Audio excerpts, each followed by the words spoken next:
política social en Honduras. No la veo. Tiene que haber un acuerdo nacional para eso. De lo contrario, vamos a continuar en eso y habrá un sector de la población muy representativo, si no es que es la mayoría, que estará en las calles permanentemente y no habrá ningún gobierno que podrá gobernar efectivamente si no tomamos ese acuerdo político. ¿Y quiénes serían las personas que estarían llamadas a tomar esta posición? Porque ese es otro elemento. A mismas personas, mismos resultados. Claro, claro. Y yo no quiero que se me olvide ese punto que usted dice, porque es fundamental. Pero mire, el problema de la constituyente no solo es un problema jurídico, es un problema político. Primero, a nivel jurídico, cuando uno lee la Constitución, ¿a quién se le prohíbe que... Hay artículos pétreos, pero ¿a quién se le prohíbe que toque los artículos pétreos? No se lo prohíbe a usted o a mí, no se lo prohíbe a Edgardo, se lo prohíbe al legislador, se lo prohíbe a la autoridad del gobierno, a la autoridad del Estado. Al poder constituido. Al poder constituido. No se le prohíbe al poder constituyente. No se le dice al pueblo, usted tiene prohibido tocar los pétreos. La redacción de la Constitución es que ningún funcionario puede, y ni siquiera insinuar el hecho, por ejemplo, de cambiar forma de gobierno. Pero está hablando del funcionario. Sí, es por ello, por ejemplo, es por ello, por ejemplo, como personas como nosotros, que no somos legisladores, no somos funcionarios del Estado, podemos abordar temáticas como una constituyente. Pero ya, por ejemplo, que viniera el presidente del Congreso, Orlando Hernández, y mencionara una constituyente, él se incurriría en un delito por la posición que da como funcionario. Supuestamente. Y mire, y ahí vamos a ver en los niveles de manipulación que se dan en el debate, ¿no? Que cuando uno plantea ciertas cuestiones pueden políticamente manipularlo o pueden políticamente afectarlo para poder generarle también un nivel de inestabilidad y destronarlo, que es el caso del presidente Zelaya, ¿verdad? Con lo que pasó. Mire, yo he mencionado muchas veces que nosotros como abogados lógicamente aspiramos a un sistema de justicia adecuado, pertinente, ¿verdad? Y en ese asunto nosotros creemos que un día, cuando tengamos un alto tribunal de justicia, que efectivamente estén investidos de la ética, la moral, el conocimiento legal, el conocimiento jurídico, que sean idóneos, y usted mencionaba en un momento la palabra idóneo, ¿no? Que sean personas idóneas y que sean seleccionadas de esa forma. Nosotros aspiramos que en ese momento nosotros tengamos una corte en la cual podamos confiar en sus sentencias. Y una sentencia sea la máxima representación de la figura en un país para tener la confianza en que una vez que yo pongo mi vida a la disposición de un juez para que pueda emitir una sentencia, yo confiar en que esa sentencia va a ser justa. Esa es la aspiración máxima que nosotros tenemos en ese ambiente. Pero bueno, el tema de la legalidad entonces sobre el proceso de constituyente realmente es debatible, ¿no? En ese sentido, como le menciono, la prohibición no está para nosotros. Por lo tanto, como pueblo nosotros podemos pedir perfectamente la constituyente. Y además hay que revisar la costumbre constitucional nuestra. El hecho de que la constitución actual no la tenga no significa y no ha existido en las constituciones nuestras. Y por lo tanto habrá que revisar, una vez que se daban los rompimientos constitucionales, cómo se retornaba al orden constitucional. Y se retornaba a través de las asambleas nacionales constituyentes. ¿Es una asamblea constituyente la respuesta a los problemas del país, la pobreza y todo lo demás? No lo es. Porque usted exactamente decía lo toral. Si son las mismas personas, serán los mismos vicios. Llámelos de donde sea, políticos corruptos o sindicalistas corruptos. Igual. El punto está en que usted debe tener, mire, yo siempre caracterizo a las personas en 3 momentos. Una persona tiene que ser muy capaz. Y mire, yo tuve esa experiencia hace 3 años trabajando en el tema anticorrupción. Cuando usted ataca ese tema y va a los grandes a tocar los peces gordos, como dicen, cuando se roban millones de millones, yo recuerdo que llamé a un equipo asesor y dentro de ese equipo asesor venía una persona que había estudiado en las mejores universidades de Europa. Y una persona con una competencia tremenda, y tenía otra característica, muy honesta.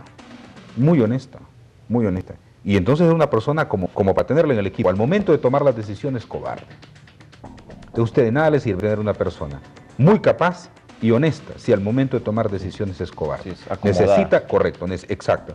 Necesita usted tener una persona muy capaz, muy honesta y que sea valiente en un país como este. Entonces, en este caso, si usted tiene las mismas personas para acudir a hacer un cambio fundamental y estructural en el Estado, necesita ese tipo de personas. Pero también necesita que esa representatividad sea efectivamente representativa. La gente del frente plantea, por ejemplo, si en Honduras del 100% de hondureños y hondureñas, el 80% es pobre, significa que la representación en ese Congreso debe ser del 80% de los pobres. No significa que por el hecho de ser pobre uno es tonto, ¿verdad? Entonces, en ese sentido, la representación de los pobres en el Congreso es importante. Pero si yo voy a tener un Congreso como el que tengo actualmente, que es únicamente una extensión de los grupos económicos que prevalecen en el Congreso, solo para realizar el Congreso, un Congreso de la República que no responde a los intereses del pueblo, sino a los grandes intereses económicos, entonces no hay duda que ese Congreso no le sirve. Y entonces algunos dicen, recuerde usted, yo no, Edgardo me dirá ahí, de quién fue en una constituyente que solo le cambiaron el nombre al Congreso, quedó el mismo Congreso, sí, y fue la constituyente. Y en ese caso entonces se plantea lo que usted dice. Ahí, si nosotros no buscamos las personas pertinentes para estos cambios fundamentales en la vida histórica de la nación, lo que va a tener son los mismos resultados. Por eso hay que preocuparnos por ese factor. Sí, otra parte que me preocupa es la promoción de la transparencia.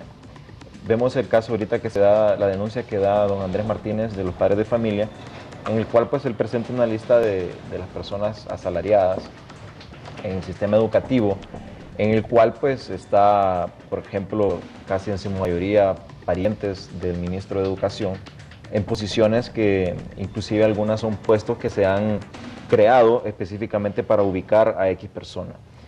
Eso pues es una evidencia clara del nepotismo, no solo se da en educación, sino que se da familiares del presidente, familiares de los ministros, familiares de diputados, todos son ubicados en esta parte de la administración pública que cada día pues crece el gasto corriente del país y todo se va en salarios. Y eso pues no se ha contenido pese a que nos ha traído resultados muy malos en cuestiones económicas y que el Fondo Monetario Internacional nos recomienda que lo contenamos. Pero los políticos siempre por compromisos y por este tipo de nepotismo continúan ubicando personas que quizá pueden tener méritos en alguna parte, algún puesto, pero no se les ubica en los puestos idóneos.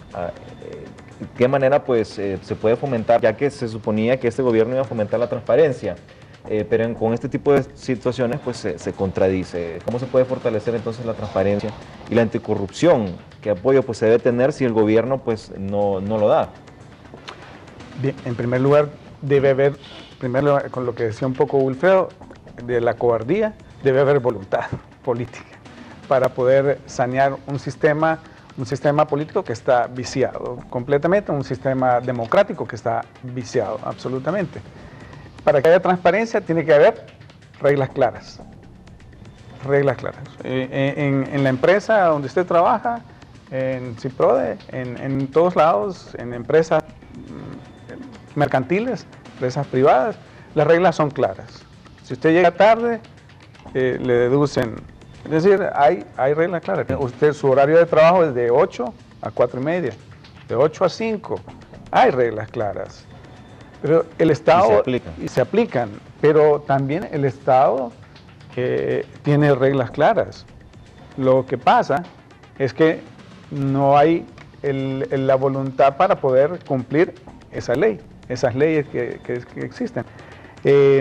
Básicamente, por ejemplo, ningún funcionario del Estado puede contratar con el mismo Estado.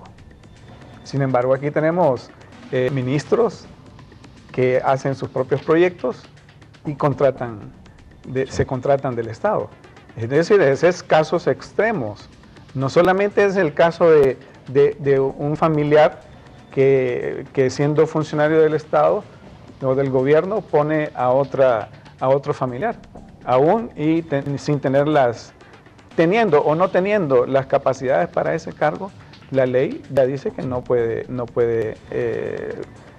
¿cómo se llama?, contratar a esas personas.